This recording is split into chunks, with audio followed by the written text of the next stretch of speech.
Zee 24 तास एक पाऊल पुढे। बुलढाणा जिल्ह्यातल्या हिवरा इथल्या स्वामी विवेकानंद जन्मोत्सव महोत्सवाची सांगता भव्य अशा महाप्रसादाने करण्यात आली।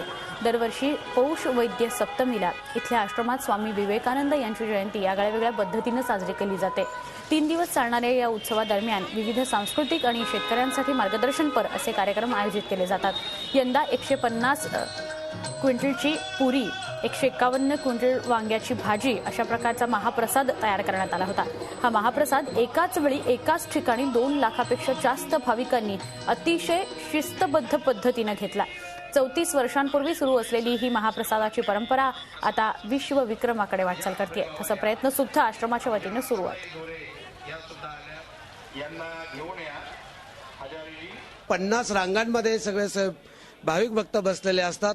आपसामधला मतभेद, जातीभेद, धर्मभेद, आपसामधली वैचारिक मतभिन्नता विसरून अखिल मानवजात एकत्र यावी या उद्देशाने शुकदास महाराजांनी या महाप्रसादाचं आयोजन 1965 पासून केलेलं आहे। विवेकानंद जयंतीच्या दिवशी पौष वद्य सप्तमीला एकाच पंक्तीमध्ये 2 लाखापेक्षा जास्त भाविक लोक प्रसाद घेतात आणि तो प्रसाद अर्ध्या तासामध्ये सर्वांना मिळतो। 100 ट्रॅक्टर, 1000 स्वयंसेवक, अर्ध्या तासामध्ये सर्वांना प्रसाद दिला जातो। झी 24 तास एक पाऊल पुढे।